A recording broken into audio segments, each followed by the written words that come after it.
My name is Ariana Collins and I'm 30 years old. To outsiders, I might look like just an ordinary elementary school teacher, living in a small apartment on the outskirts of Portland, Oregon. My life revolves around students, chalkboards, and simple quizzes. My paycheck covers the bills, lets me buy a few good books now and then, maybe a little plant to sit by the window.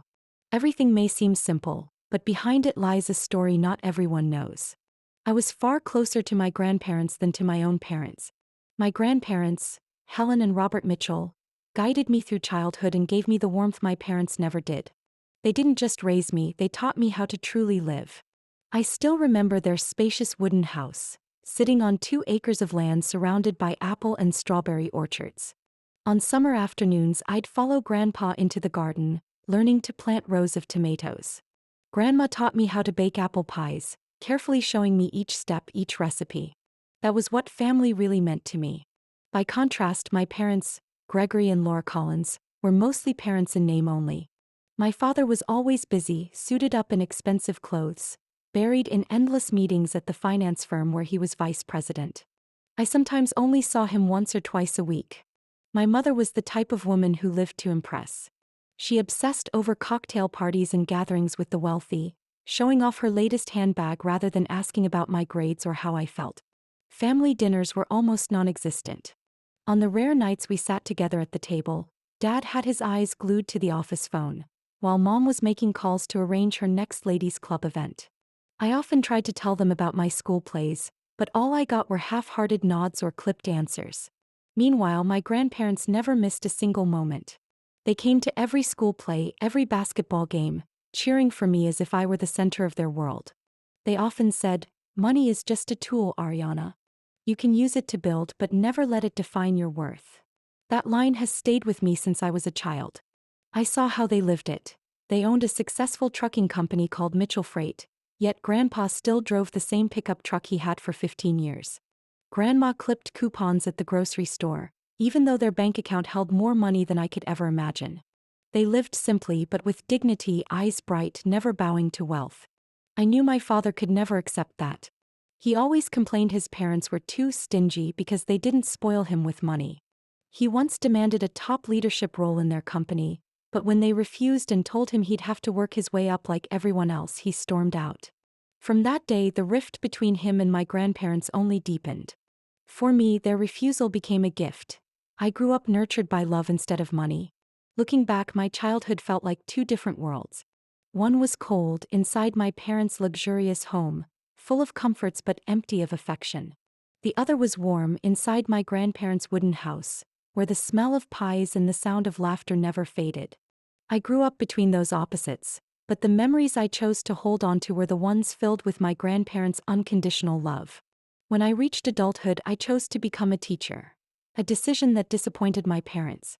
To them, teaching was beneath my potential and would never make me rich. But my grandparents felt differently. They placed a hand on my shoulder, smiling with pride. "You chose a path that makes a difference, and that is true success." I'll never forget their eyes that day, filled with trust, the only eyes that ever truly saw me as someone worthy of love. My childhood was tied to my grandparents more than to anyone else. Robert and Helen Mitchell weren't just the ones who raised me, they were my only true source of comfort. They built Mitchell Freight from nothing. Back in the 1970s, with only an old truck and a few delivery contracts around Oregon, they turned it into a trucking business with hundreds of vehicles operating across 3 states. But what I admired wasn't the money they earned, it was the way they lived. Grandpa still drove his old Chevrolet pickup, covered in maintenance stickers. Grandma still cooked every meal herself, simple dishes like roasted chicken and cornbread, even though she could have hired a whole team of chefs. I often sat on a small wooden stool in the kitchen, watching her knead dough with wrinkled yet skillful hands. She would say, "Ariana, wealth isn't in your pockets, it's in the way you treat people." Every summer I stayed with them. While friends went on luxury trips, I was happiest harvesting tomatoes, picking apples, or sunbathing on their porch. Grandpa told me sharp yet simple business lessons. If you want employees to stay loyal, make them feel like family.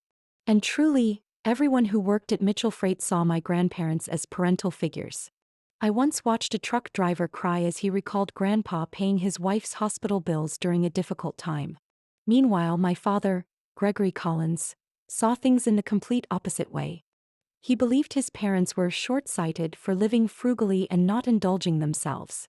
He loved extravagant parties, luxury cars, and beach houses. Once, right in front of me, he said, "You only live once. Why save until you die? Isn't that a waste?" That comment made my grandmother cry while my grandfather stayed silent, eyes heavy with disappointment. The conflict grew worse when my father demanded a director's position at Mitchell Freight. He thought being the only son gave him the right to inherit leadership. But Grandpa firmly refused. This company was built with sweat and sacrifice. No one sits in management without working their way up. You want it? Start as a driver, then shift supervisor, then warehouse manager. There are no shortcuts. That day my father erupted. He slammed the table and shouted that my grandparents favored me. He claimed that because I spent time with them I was spoiled. In truth, I never asked for anything. I only wanted to listen to Grandpa's stories, sit beside Grandma as she sewed, and feel what a real family was like. But in his eyes, my closeness became proof that I would someday steal the inheritance. My mother, Flora, was different. She rarely argued outright, but her cold, cutting remarks left scars. Once, when she saw me wearing an old sweater Grandma had knitted, she sneered, "If you go out dressed like that, people will think we're poor." I was stunned into silence, but Grandma just smiled gently. "It doesn't matter what people think. What matters is if you feel warm and happy in it." From early on, I lived between two opposite values. On one side was glamour, where money was the only measure. On the other was simplicity, where character and kindness mattered most. And I knew clearly which side I belonged to. But my father never stopped. After being rejected by my grandparents, he threw himself into big corporations, building connections with expensive wine and endless business trips. He gradually cut off contact with them, only showing up when he needed money for a deal. I remember when I was 13, he came home furious, yelling at them in front of everyone, "I'm your blood, yet you value a child more than me." Grandpa didn't respond. He simply pulled me behind him, his hand squeezing mine as if to shield me from his rage. Grandma shook her head, her voice trembling. "Gregory, we've never chosen one over the other. But you're losing what's most precious, something money can never buy back." My father ignored her words. But I remembered every one of them. I understood that my grandparents had already foreseen the future. This conflict wouldn't end there. And one day I, the granddaughter they trusted, would become a thorn in my parents' eyes, simply because my grandparents had chosen to believe in me more than anyone else. That fateful night is burned into my memory. I was preparing lesson plans in my small apartment when the phone rang. The officer's voice came through calm, but it shattered me. "Miss Collins, your grandparents, Robert and Helen Mitchell, were in an accident. A drunk driver ran a red light and crashed into their car. They died at the scene." My body froze. The words kept pounding in my head. Died at the scene. I drove to the hospital on autopilot, my hands shaking so badly I nearly veered off the road. When I saw the two white sheets covering their bodies, my knees gave out. For all those years they had been my real home, and suddenly that home was gone. The police said they hadn't suffered, but it brought no comfort. My entire world collapsed. The funeral was held at an old church in Portland. The first ones to arrive weren't me but my parents, Gregory and Laura. They entered as if they were hosting the event, dressed to impress, shaking hands, chatting about flowers and seating arrangements more than about my grandparents. I sat there seething. The same people who had been indifferent were now parading as devoted children just to protect their image. My younger brother, Brandon, flew in from California. He showed up in sunglasses, spent the service glued to his phone, nodding absently whenever someone tried to talk. Not a single tear fell from his eyes. My aunt, Cynthia, made a dramatic show of sobbing, but only when cameras were aimed at her. As soon as the flashes stopped, she wiped her face dry and laughed with her golf club friends. Her husband, Daniel, stood beside her quietly like a shadow, barely speaking. Sitting in the front row, I trembled. The pastor's words blurred into background noise, while inside me was nothing but a hollow void. I stared at the portrait of my grandparents, their gentle smiles now only a memory. Scenes from my childhood rushed back. The smell of apple pie, Grandpa's raspy laugh, Grandma's warm hand on my shoulder. All erased in an instant by a reckless drunk driver. What hurt most was how my family acted afterward. While I lingered by the gravesite, My parents were busy haggling with the funeral director. I heard my mother clearly. This casket is too expensive. Isn't there a more reasonable option? It's not like they'll need it for long. My chest ached. How could they be so cold? My grandparents had given everything to family, and in return all they got was a calculation of costs. Relatives showed up mostly for appearances. People who hadn't visited in years now stood solemnly, pretending grief. I looked at them and felt empty. Who truly loved my grandparents? Who truly mourned them besides me? After the burial, I returned to my apartment adrift. No more Sunday night calls asking, "What did you eat today?" No more grandpa reminding me to wear a heavy coat when the weather turned cold. I cried in the dark harder than I ever had, because the only anchor in my world was gone. The next day, still raw with grief, I heard a knock on my door. My father stood there. He didn't ask how I was, didn't even acknowledge my pain. He simply said coldly, "Family meeting at the lawyer's office the day after tomorrow. The will is being read. Be there." It wasn't an invitation. It was a command. He left immediately, leaving me frozen in place. I realized then, the real storm hadn't even begun. The death of my grandparents hadn't just taken away the only true family I had. It had opened the door to a battle I could no longer avoid. A battle with my own blood. The morning of the will reading, I drove to the lawyer's office with a heavy heart. Samuel Reed's office was inside a stately old brick house in downtown Portland, its walls lined with landscape paintings and the faint scent of aged wood filling the air. I arrived 15 minutes early, wearing a simple black dress and holding the worn umbrella Grandma Helen had once told me to always keep in my car, just in case. Reed greeted me with a warm handshake. He was in his 60s with silver hair, kind eyes, and a steady voice. "Miss Ariana, your grandparents trusted you for many years. Today will be difficult, but I hope you'll remain strong." I nodded lightly, my pulse racing.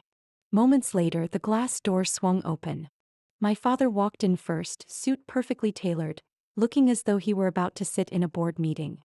My mother followed with a glittering handbag, her face arranged in sorrow but her eyes betraying impatience. Brandon, my brother, slipped in wearing a wrinkled shirt, glued to his phone even as he sat. My Aunt Cynthia and her husband Daniel came too. She muttered complaints about seating while he, as always, stayed silent and avoided everyone's eyes. The atmosphere was suffocating once everyone settled. My father tapped the table. "Let's not waste time. We all know how this ends.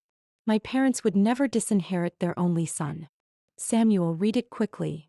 His tone was firm, as if the outcome were already guaranteed. Reed adjusted his glasses, opened the thick folder, and began clearly, "This is the final will of Robert and Helen Mitchell, made and legally certified last year. I will read it word for word." Each line rang out with weight. He listed the assets.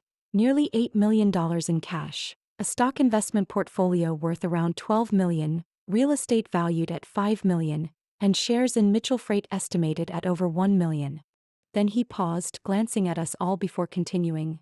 "We, Robert and Helen Mitchell, leave all of these assets to our granddaughter, Ariana Collins, who has lived by the values we hold dear." The room erupted. I sat frozen, torn between disbelief and shock. My father shot to his feet, yanking the document from the lawyer's hand. "Impossible. This is fraud. What trick did she pull on my parents? A schoolteacher handling tens of millions? Ridiculous." My mother chimed in, her voice dripping with false sweetness. "Ariana, you know your grandparents were confused. They were old and influenced by you. This money belongs to the family, not to a girl living on a meager teacher's salary." Brandon slammed his palm on the table. "Where's the fairness? I'm family too. I need capital to start my business. I deserve this more than you ever could." Aunt Cynthia turned on me, face flushed. "What did you do to them? Why would they abandon their own son?" Before I could speak, Mr. Reed raised his hand for order. "Please, everyone calm down." The Mitchells prepared a video message to explain their decision. He pressed a button and the large screen on the wall flickered to life. There they were, Grandpa Robert sitting beside Grandma Helen, their hands clasped, smiles gentle but voices unwavering. Grandpa began, "If you're watching this, it means we've passed. We want to explain ourselves clearly to avoid any misunderstanding." Grandma's eyes locked straight on the camera. "Gregory, Cynthia, We love you, but we are deeply disappointed by how you've lived. To you, money has become nothing more than a trophy. Ariana, however, chose a life of honesty and kindness. She visited us every week, not for inheritance but out of love. Grandpa tightened his grip on Grandma's hand, his voice resolute. This estate is the result of our lifetime of hard work. We entrust it to the one who truly understands the value of labor and compassion. Ariana has never asked us for a cent. She chose teaching, a modest career yet meaningful. We believe she will preserve this family's legacy. The screen went dark. Silence hung heavy in the room. Tears blurred my vision at the sight of their familiar smiles, while fury simmered among the rest. My father slammed the papers back onto the table. I'll sue. I won't let a flawed will destroy what rightfully belongs to me.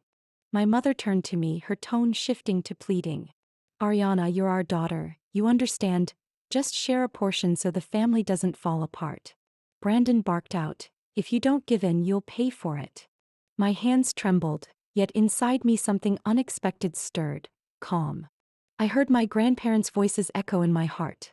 Live by your values. Don't let anyone take that from you. I looked around the room and realized this was only the beginning. The true battle with my own blood had just begun, and I needed to be ready to face it. That night, just as I returned to my apartment, my father called. His voice no longer carried the calm pretense he had shown at the lawyer's office. It was a command, 6 p.m. tomorrow, be at our house. This is family business and you don't have the right to avoid it. I stayed silent, managed only a faint yes, then hung up. Deep down, I knew this wouldn't be a conversation. It would be a private trial. The next day, I walked into my parents' mansion, over 5,000 square feet, on Portland's west side. The crystal chandelier cast its glow on polished stone floors, but the light brought no warmth. My mother sat on a leather sofa, wine glass in hand. Brandon sprawled on the couch, tapping his phone endlessly. My father stood by the fireplace, whiskey in hand like a businessman fresh off a deal. Sit down, Ariana, he said in a low, heavy voice as though he were a judge. I chose a chair near the door, fully aware I might need an escape route. He began, your grandparents were mistaken. They were old, influenced by your emotional tricks. That inheritance rightfully belongs to the family. You cannot keep it all. We will divide it fairly. My mother added, her sweetness so false it curdled the air. You don't need that much. We'll leave you enough to buy a decent house and a proper car. The rest your father will manage. That way the family won't fall apart. Brandon chuckled dryly. What's a teacher going to do with $26 million? Hand most of it over. I'll invest it. I've got a tech startup idea, guaranteed to hit big. I steadied my voice. Grandma and Grandpa left it to me. They were clear about their reasons. I won't betray that trust. The air snapped tight like a drawn bow. My father slammed his glass on the table, his words sharp. Ariana, either you sign over the inheritance now or you walk away from this family forever. We'll never acknowledge you again. I clenched my hands on my lap. Part of me wanted to cry, but another part rose stronger than ever. If keeping this so-called family means giving up my integrity, then I'd rather lose the family, I said, trembling but firm. My mother's face hardened, her gentle act vanishing. She sneered, you think you're strong? You're living in an apartment our company owns. Don't forget whose name is on that lease. Refuse to sign and tomorrow you'll be homeless. My stomach dropped. I remembered when I first struggled to qualify for housing, how my parents had offered to help. I had believed they wanted to support me, never realizing it was a trap to control me. Brandon smirked, tossing a printed contract at me. Sign it and you'll at least keep a slice. If not, tonight you'll be on the street with nothing but a few bags. I glanced down. The paper stripped me of every right to my grandparents' estate, in exchange for a so-called support allowance, entirely at my father's discretion. It was a contract to sell my soul. I lifted my head, took a deep breath. I won't sign. My grandparents trusted me with this. I'd rather lose everything than betray them. The room fell into a deadly silence. Then my father roared, get out of this house. Get out of our lives. As of tonight, you are no longer my daughter. My mother checked her watch, her tone ice cold. You have 30 minutes to pack your things from the apartment. After that, the locks will be changed. Brandon laughed with glee. Good luck out on the streets, Miss Poor Teacher. I rose, shaking but forcing my voice steady. Family is not something to be bought or sold. If this is the price of honesty, I'll pay it. I turned and walked out of that glittering, hollow mansion. The heavy slam of the door behind me sounded like blood ties being severed. In that moment, I knew my birth family had cast me out. But inside me, a fire lit brighter than ever. I swore I would protect my grandparents' legacy no matter the cost. I left the Collins mansion that cold, rainy night, carrying only a few hurried bags. My apartment was no longer safe. My parents had already ordered the locks changed the next morning.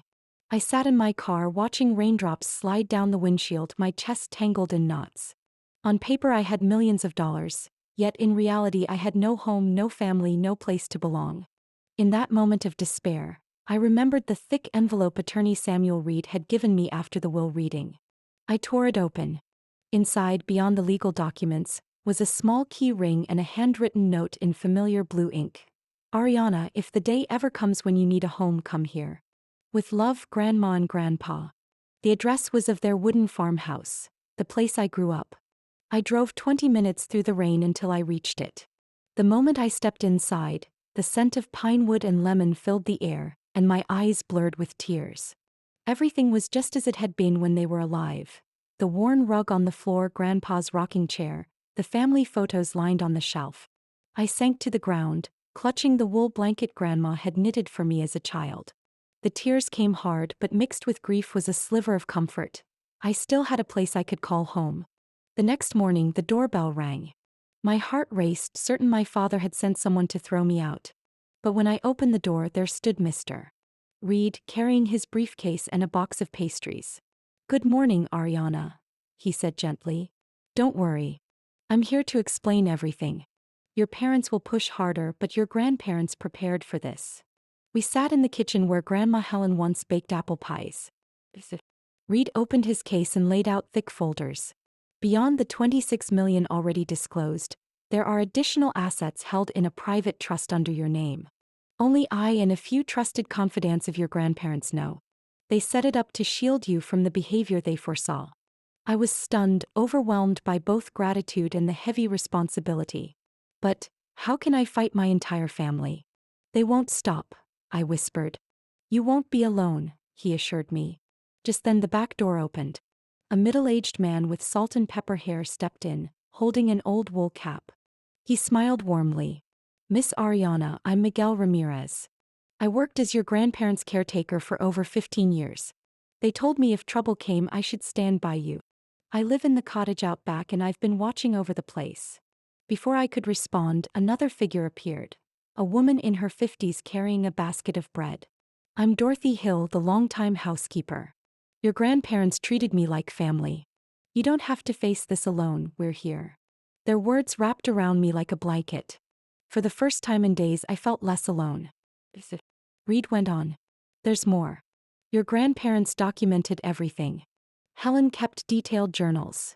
Every visit, every time your father demanded money, every one of Brandon's failed ventures. It's all here." He opened a drawer, pulling out a wooden box filled with leather-bound notebooks. My hands shook as I opened one, seeing Grandma's graceful handwriting. "Gregory visited today after 7 months away. He didn't ask about our health, only demanded $200,000 for a real estate deal. When we refused, he stormed out. Ariana stopped by later with homemade soup. The contrast is clear." My throat tightened as I read. They had been quietly recording every memory, preparing for this day. Miguel added, "Robert also had a new security system installed last year. They didn't trust the old one your father managed. And now we have footage. After the funeral, your parents and Brandon came here and took valuables." Reed nodded, holding up a flash drive. "All captured. If they try to contest the will, this evidence will destroy their credibility." Tears welled again, but this time not from despair. While I thought I was utterly alone, my grandparents had planned every step to shield me. They had left behind not only wealth but the tools to defend it. By dusk, the doorbell rang again. Familiar faces appeared. Thomas Miller, Robert's lifelong friend, and Linda Perez, the longtime neighbor. They carried warm food and even warmer words.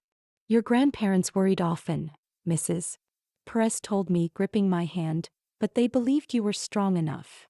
That night, gathered around the dining table, I sat surrounded not by blood relatives but by people who truly felt like family.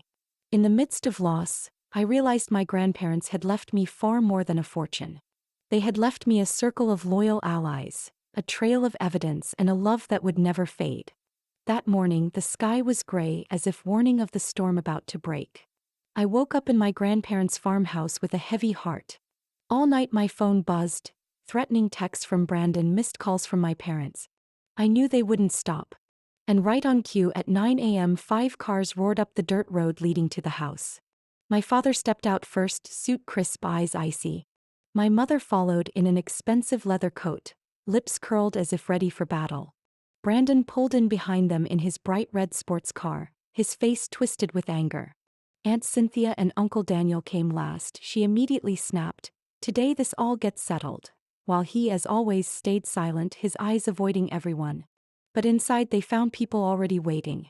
Attorney Samuel Reed sat at the dining table with a thick folder.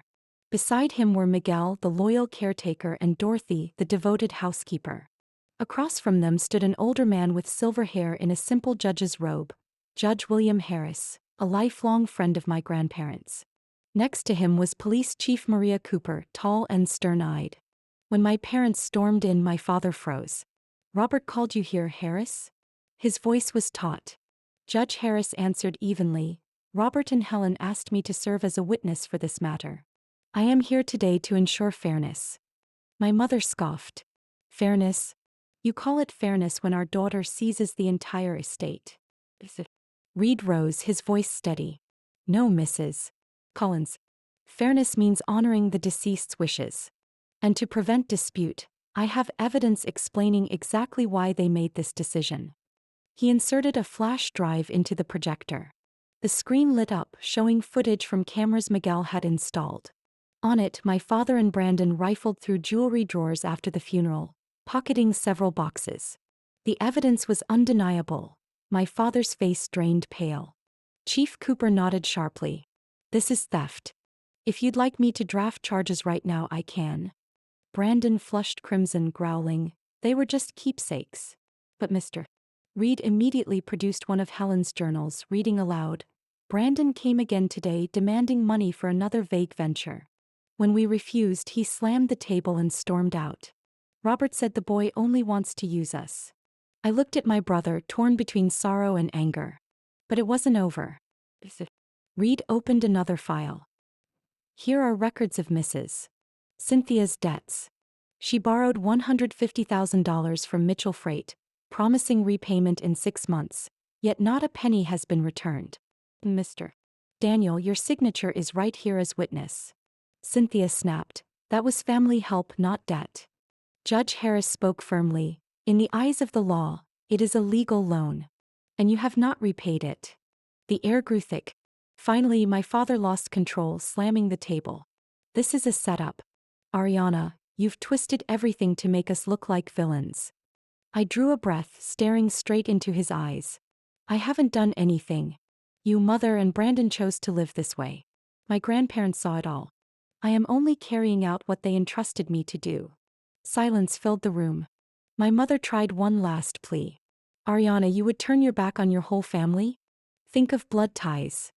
My voice trembled but held firm. Family cannot exist only when there's money. Blood ties aren't business contracts.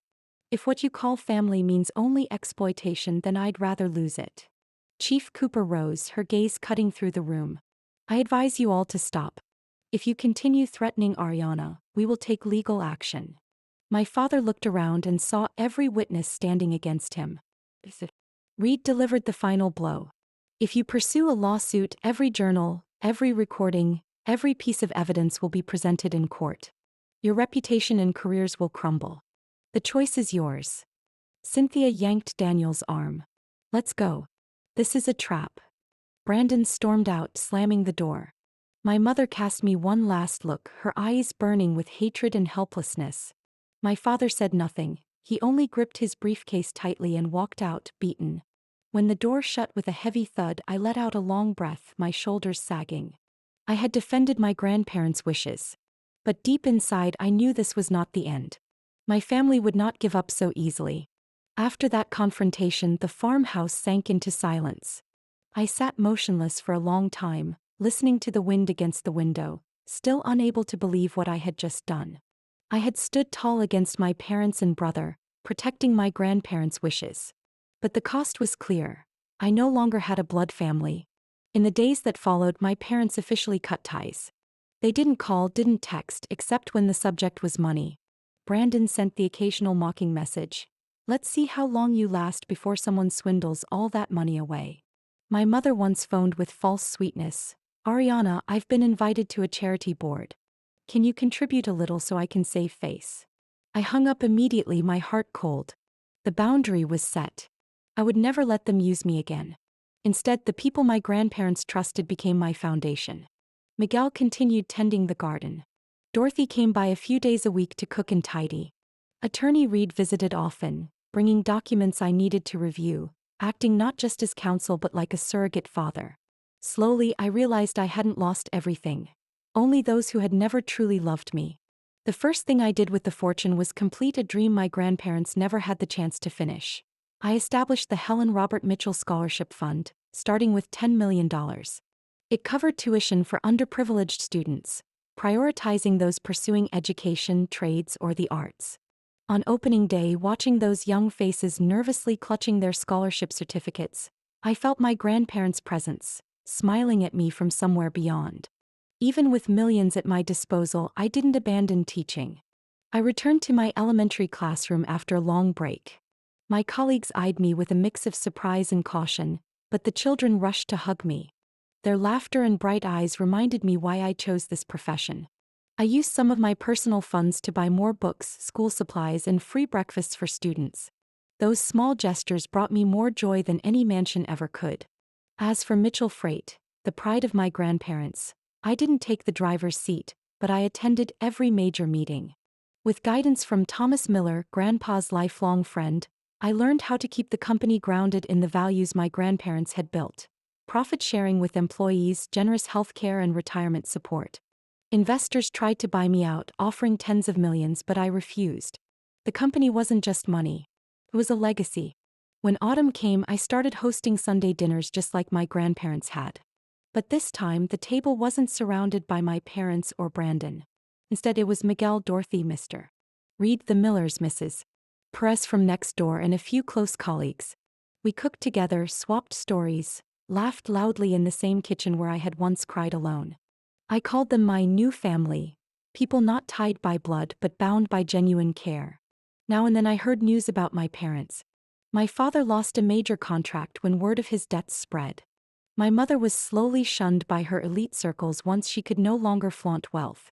Brandon went bankrupt after a failed cryptocurrency scheme and sent me an email begging for help. I sighed, closed it, and pressed delete. I had already given them too many chances. One morning in the orchard, I stood among the apple trees and realized I no longer carried resentment. They had destroyed themselves with greed and selfishness. I, on the other hand, was living in the love my grandparents had left me.